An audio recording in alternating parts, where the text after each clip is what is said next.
దేవుని స్తోత్రం. మహామహిమతో నిండిన కృపా సత్య సంపూర్ణుడా, ఇశ్రాయేలు స్తోత్రములపై ఆసీనుడా యేసయ్యా. మహామహిమతో నిండిన కృపా సత్య సంపూర్ణుడా, ఇశ్రాయేలు స్తోత్రములపై ఆసీనుడా యేసయ్యా. నా స్తుతుల సింహాసనం నీకోసమే యేసయ్యా. మహిమను విడసి భూమిపైకి దిగివచ్చి కరుణతో నన్ను పిలసి సత్యమును బోధించి చీకటిని తొలగించి వెలుగుతో నింపితివి. మహిమను విడసి భూమిపైకి దిగువచ్చి కరుణతో నన్ను పిలసి సత్యమును బోధించి చీకటిని తొలగించి వెలుగుతో నింపితివి. సదియుడవై నా పాదములు త్రొట్టిల్లనీయక స్థిరపరచి నీ కృపలో నడిపించువాడవు. మహామహిమతో నిండిన కృపా సత్య సంపూర్ణుడా, కరములు సాపి జలరాశులలో నుండి నన్ను లేవనెత్తితివి. క్షేమమును దయచేసి నన్ను ఎంబడించి అనుదినము కాసితివి. కరములు సాపి జలరాశులలో నుండి నన్ను లేవనెత్తితివి. క్షేమమును దయచేసి నన్ను ఎంబడించి అనుదినము కాసితివి. అక్షయుడా ప్రేమను చూపి ఆదరించినావు. నిర్మలుడా బాహువు సాపి దీవించవాడవు. నిర్మలుడా బాహువు సాపి దీవించవాడవు. మహామహిమతో నిండిన కృపా సత్య సంపూర్ణుడా,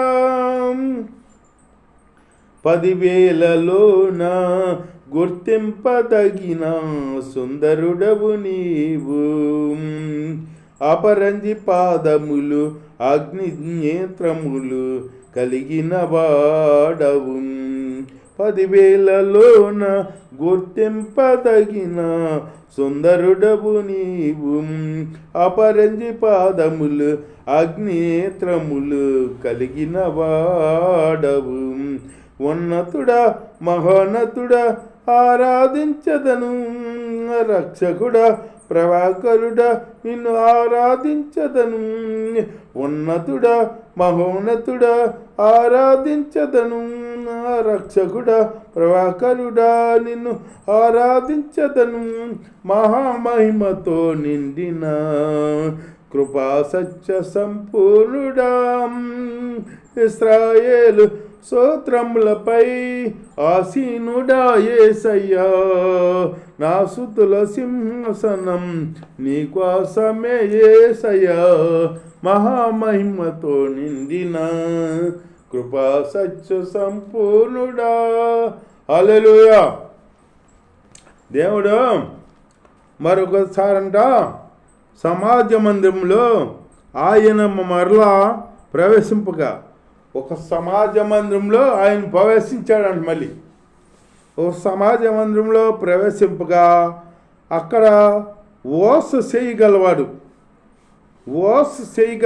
ఉన్నాడంట. ఓస చేయగలవాడంటే చెయ్యి సన్నబడిపోద్ది కదా. అతను ఏమన్నాడు, పక్షవాతం వచ్చి ఓత సన్నగా అయిపోయి ఓస చేయగలవాడు అని ఉంది. ఓస చేయగలవాడు ఉన్నాడు, ఒకడు ఉండాడు. అచ్చటి వారు ఆయన మీద నేరం మోపవలేనని ఉండి విశ్రాంతి దినమున వాణిని స్పష్టపరచునేమో అని ఆయనను కనిపెట్టుతుంటిరి. విశ్రాంతి దినమున అతను స్పష్టపడతాడేమో చూద్దాము, చూస్తే స్పష్టపడతాడు అనుకో. మనం మోసే ధర్మశాస్త్రం ప్రకారం విశ్రాంతి దినమున ఏ పని చేయకూడదు అని ధర్మశాస్త్రం ఉంది. అది మనం అధికారుల దగ్గర తీసుకెళ్ళి ఇంత చేస్తున్నాడు, విశ్రాంతి దినాన్ని పాటిస్తలేదు అని చెప్పి ఈయన మీద నేరం మోపాలని ఉన్నారన్నమాట చాలామంది. మంచి చేసే వాళ్ళేమో ఇట్లా నేరం మోపి వాళ్ళని చంపించాలని చూస్తారన్నమాట.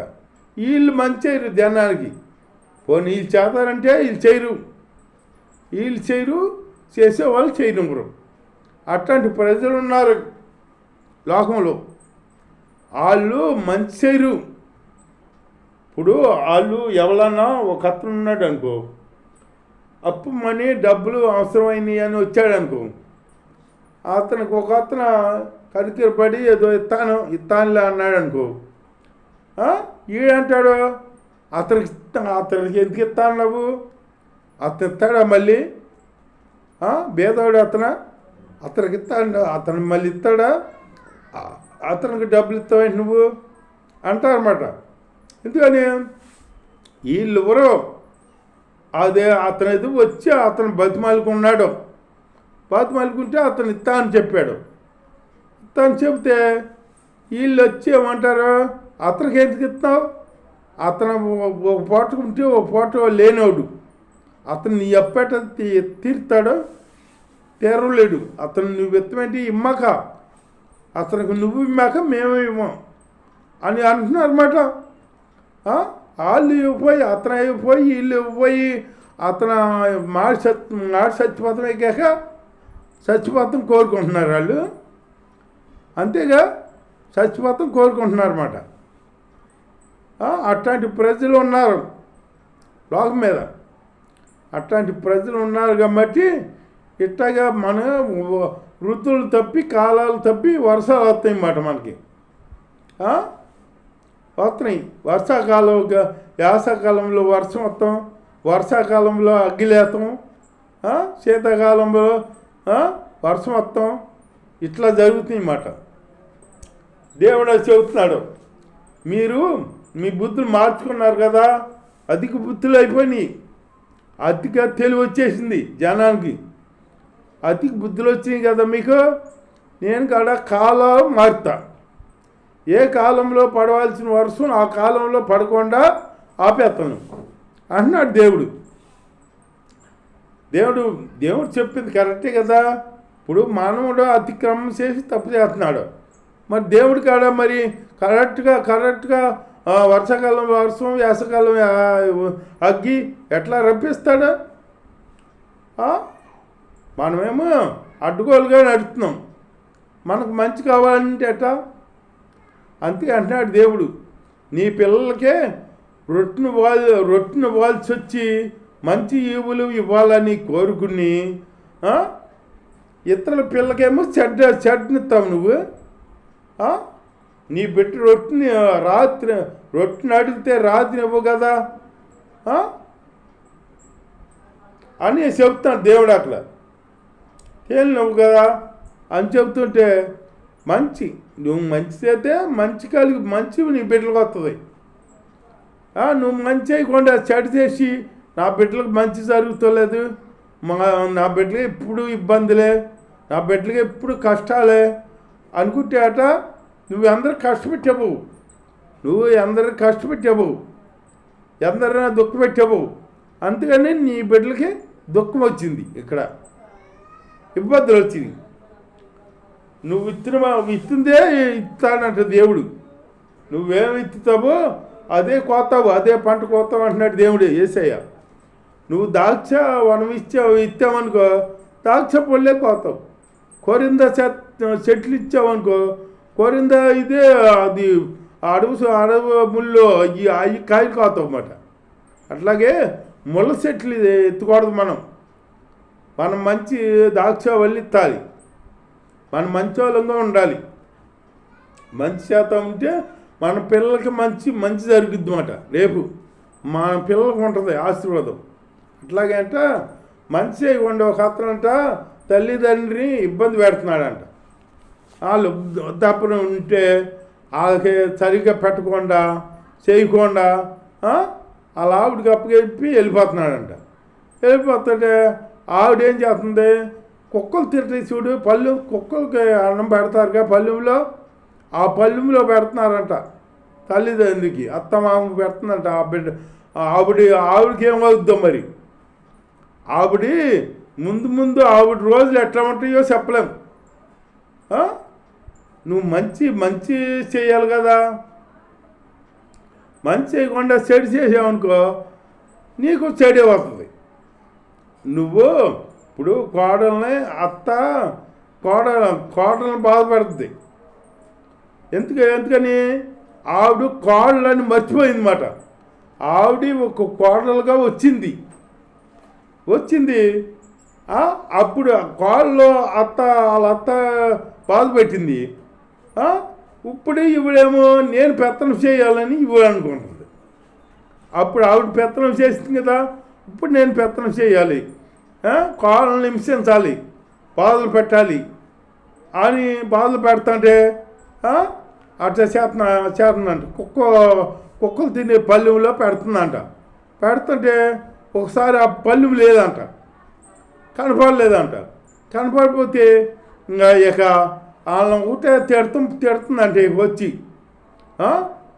కుక్క తినే పళ్ళెంలో పెడుతున్నానని, ఆ కుక్క తినే పళ్ళెం దాచేస్తారా మీరు అని చెప్పేసి వాళ్ళని తిడుతుంది.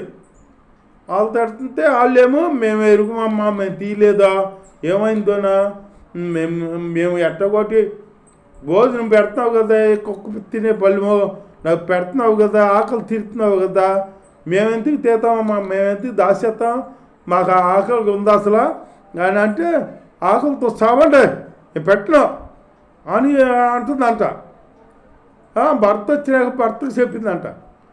పోనీ ఈవిడి ఒక ఇంటి నుంచి వచ్చి కోళ్ళు, ఆవిడికి ప్రేమ లేదు, ఆవిడికి ప్రేమ లేవద్దంటే అది ఒక ఎద్దుగా చెప్పుకోవాలి. పోనీ ఒక ఇంటిగా నుంచి వచ్చిందిగా ఆవిడికి ప్రేమ ఎట్లా ఉంటుంది అనుకోవచ్చు. ఇతనికి ఏమొచ్చింది, తల్లిదండ్రి కదా, కడుపు పుట్టిన బిడ్డ కదా, కనికలు ఉండాలి కదా, కనుకలు లేకుండా వాళ్ళకి ఆ పళ్ళెం దాచేస్తారా మీరు, కుక్క తినే పళ్ళెంలో పెడుతుందని ఆ పళ్ళెం దాచేస్తారా మీరు అని చెప్పేసి వాళ్ళు కొడుతున్నారంట. వాళ్ళు కొడుతుంటే వాళ్ళు ఏడుతా పాపం, మేము తీయలేదు అయ్యా, మాకు తెలవదా, మాకు ఆకలిస్తుంది, అన్నం పెట్టించండి అయ్యా అని అంటున్నారంట వాళ్ళు. దేవుడి స్తోత్రం అని అంటుంటే కనుక్కుని లేకుండా ఆడేం చేస్తున్నాడు, కొడుకే కదా కట్టినతుడు అయితే ఆడు 6 దినాలు ఉంటాయో మరి. అంటే అప్పుడు పడుతుంటే అప్పుడు మనవడు వచ్చాడంట, ఈ కొట్టేవాడు కొడుకు వచ్చాడంట. కొడుకు వచ్చి ఏంటి తాతని మామని కొడుతున్నావు ఏంటి ఆయన అడిగితే, వీళ్ళు మంచి తెలివైన వాళ్ళు రా, ఇలా కుక్క తినే పళ్ళెంలో అన్నం పెడుతుందని మమ్మీ ఈ పళ్ళెం దాచేశారు, వీళ్ళు దాచేశారు, వీళ్ళని కొట్టకపోతే ఏం చేయాలి, కొట్టాలి నరకాల అని చెప్పాడంట. అంటే దేవుడి స్తోత్రం. అంటే అప్పుడు ఆ కుర్రాడు అన్నాడంట, ఆ కుక్క తినే పళ్ళెము వాళ్ళు దాయి అని చెప్పాడంట. మరి ఎవరు దాచాడు అంటే నేనే దాచాను అన్నాడు. నువ్వెందుకు దాచావురా, నీకు పళ్ళెం ఆ కుక్క తినే పళ్ళెం నీకెందుకురా అని అంటే, ఇప్పుడు తాతకి మా అమ్మకే నువ్వు కుక్క తినే పళ్ళెంలో పెడుతున్నావు కదా, పెడుతుంది కదా మమ్మీ పెడుతుందా, నువ్వు కూడా పెడుతున్నావు కదా, మరి మా రోజులు వచ్చేటప్పటికి ఆ పళ్ళెం ఉంటుందో ఉండదో, అందుకని ఇప్పుడే తీసి దాచాను అని చెప్పాడండి. అప్పుడు ఆ కర్ర అక్కడ వదిలేసి అప్పుడు ఏడ్చాడంట. ఏరా మాకు కుక్క తినే పళ్ళెంలో పెడతారా నువ్వు అని అన్నారంట. అంతేగా మరి తండ్రికి పెడుతున్నావు, తల్లిదండ్రికి పెడుతున్నావు కనుక్రమం లేకుండా. ఈ కొడుకు అదే పళ్ళెంలో పెట్టాలి రేపు అని ఆ పళ్ళెం తీసి దాచాడనమాట. అట్లాగే